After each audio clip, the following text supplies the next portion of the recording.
aqui hoje eu vou trazer para você quais são os seus ruídos de marca e como eles vão distorcer, como eles distorcem a sua percepção de valor de marca pessoal. Para alinhar aqui com vocês, tá? O premium é uma percepção cerebral, não uma etiqueta. Claro que eu posso botar etiqueta, né? Serviço premium, produto premium, tá? Pode vir escrito isso. Até imóvel hoje em dia já está sendo vendido como imóvel premium, não é mesmo? Só que o cérebro do cliente, ou o nosso cérebro, inclusive também, vai classificar aquilo que a gente vê em milissegundos. Então, se eu não consigo ver valor, rapidamente eu descarto aquilo ali como se fosse algo eu descarto aquilo como algo de alto valor, ou seja, eu vejo como um baixo valor. E, gente, o que eu trago aqui para vocês é justamente o personal neurobranding, para ajustar o que você transmite junto com a forma que a pessoa vai te interpretar. Então, a gente constrói a partir do personal neurobranding o posicionamento e a identidade que você quer que a pessoa enxergue. Como que funciona isso, então, né? O personal neurobrand significa o neurobrand, que é a neurociência no brand, que é a gestão da sua marca, onde vai ter o posicionamento, a imagem, a singularidade, todo o contexto que eu trago aqui para vocês, só que no âmbito personal, ou seja, traduzindo para o português, no âmbito pessoal.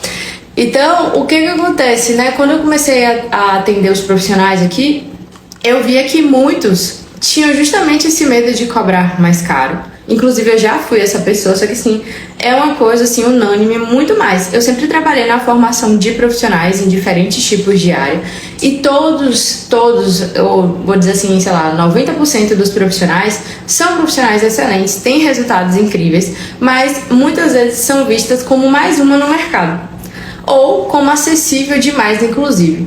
Então, o que acontece? A competência que você tem, ela é diferente da sua percepção.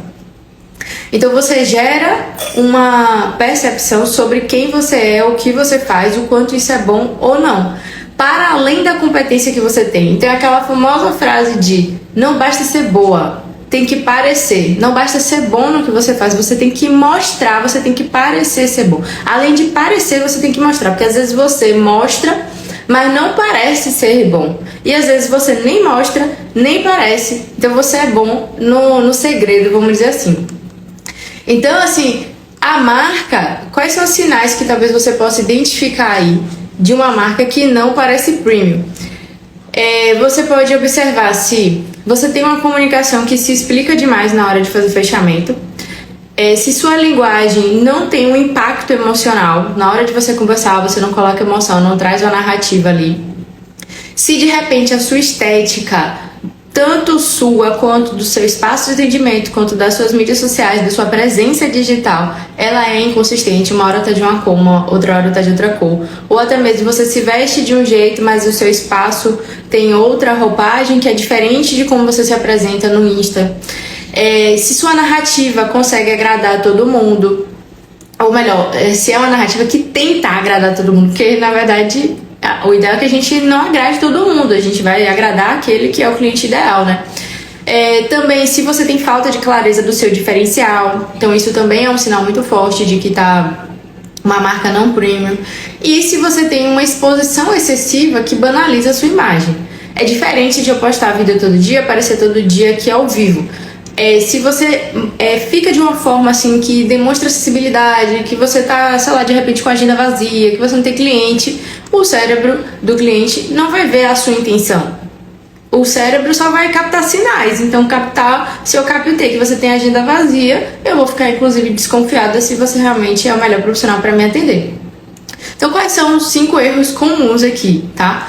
Confundir visibilidade com valor, tipo, eu vou aparecer muito porque daí eu vou parecer que sou melhor, né? Então, até, gente, pensa aí, político quando tá fazendo campanha vai aparecer em lugares estratégicos. Fora isso, eu não vejo tanto político por aí na rua, dando bom dia, apertando a mão de todo mundo, certo?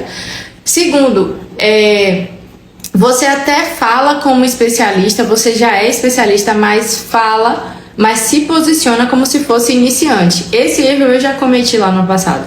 Mesmo quando eu tinha mais de 7 anos de experiência de mercado, quando eu comecei a me vender pela internet, Porque antes eu usava a internet só pra divulgar um pouco o trabalho, mas eu não me vendia, né? Como aqui, você conversar comigo no direct, a gente pode chegar numa solução. Então eu não me vendia. Só que como eu não me vendia quando eu vim pra internet, eu comecei a cobrar preço de banana, porque eu tava iniciando um negócio novo. Mas não era início de um negócio novo, era uma extensão do que eu já fazia. Então, isso você precisa ter muito cuidado, que a maioria de vocês faz isso. Quando vem pra cá, bota o preço lá embaixo e aí não consegue sair desse limbo, tá? Fica só cobrando barato e não consegue aumentar. Quando você é autêntico demais, olha só, eu falo pra você ser uma marca forte e autêntica, mas quando você é autêntico demais, sem uma estrutura, você acaba, na verdade, afastando quem você deveria aproximar. Por quê? Porque a autenticidade, ela precisa também ser estruturada, então tem que ter uma estratégia por trás. E o quinto, vira panfletagem do Instagram. Você constrói o conteúdo, mas não necessariamente constrói uma identidade. E aí, como é que então você pode resolver esses problemas, hein? É justamente começar a aplicar a neurociência no seu negócio. Esse neurobrand que eu falo aqui, esse personal neurobrand, né? Porque assim, gente, deixa eu só fazer um parêntese. O termo neurobrand, ele já existe há alguns anos. Mas o personal neurobrand, ninguém fala dele. Só eu falo, porque as pessoas não aplicam o neurobrand na pessoa, tendem a aplicar apenas em produto, em rótulo, em embalagem. E aí eu trouxe isso para aplicar em pessoas, desenvolvi essa ciência, entre aspas, vamos botar assim, para trazer para vocês conseguirem se alavancar enquanto marcas pessoais. Então, como é que a gente pode aplicar essa neurociência então na nossa gestão de marca pessoal? A gente primeiro precisa entender que o cérebro vai classificar os profissionais em três categorias. Quais são essas categorias? Um profissional mais comum, um profissional que é relevante e um profissional premium. O profissional comum é aquele do dia a dia que eu tenho acesso a qualquer momento. O profissional que é relevante, ele é muito bom, mas eu não vejo exclusividade, eu não tenho urgência, eu não faço questão de estar com ele ou fechar com ele. O profissional premium é um profissional assim altamente desejado, é inevitável, é muito marcante, assim, eu quero muito esse profissional, eu vou querer realmente que você esteja comigo, tá? Para você ser premium, o que você precisa fazer? Primeiro, você tem que ativar uma linguagem que vai transmitir intenção. Tudo seu tem que ser com intencionalidade. A gente tem que ter uma narrativa centrada no impacto que você oferece, não no serviço que você vende, tá? A sua estética, ela tem que ser emocional, ela tem que conversar com o cérebro emocional do cliente, não só com a parte racional, e ao mesmo tempo tem que ser consistente e coerente em todas as linhas. Então, se eu sei que eu tenho um espaço físico, eu tenho uma rede social e eu me apresento também, todos os três têm que ter consistência. A gente também tem que ter uma postura de que a gente não é para todos, porque assim a gente vai repelir quem a gente não quer. Então, por isso que a autenticidade ela tem que ser construída certa. E você também tem que ter clareza para quem você é e para quem você não é. Então, para quem você é? Quem não deve comprar seu serviço e produto? Então é isso que você tem que ter muita visão aqui, tá? Então a marca premium, ela é uma marca que vai ativar a visão de valor dentro do cérebro da pessoa, do seu potencial cliente, e assim você vai querer. E aí com essa neurociência que eu trago aqui pra vocês, você vai conseguir corrigir esses sinais invisíveis que desmontam sua autoridade no dia a dia. E aí dentro do neurobrand a gente tem o posicionamento, a singularidade, a sua identidade, estratégias para você ser memorável, fazendo com que mude a emoção que você desperta no seu cliente, porque o cliente ele vai comprar de você mais rápido e mais caro, né? Porque premium também tem a ver com ser mais caro. Ele vai comprar mais caro se ele conseguir perceber em você, ter em você a percepção de valor certa, vamos dizer assim, tá? Então o resultado é que você vai conseguir se vender se você abrir a boca. É aquela coisa de você ser reconhecido antes mesmo de você explicar. Pra gente encerrar, imagina agora você sendo visto como uma referência na sua área, sem precisar provar nada pra ninguém.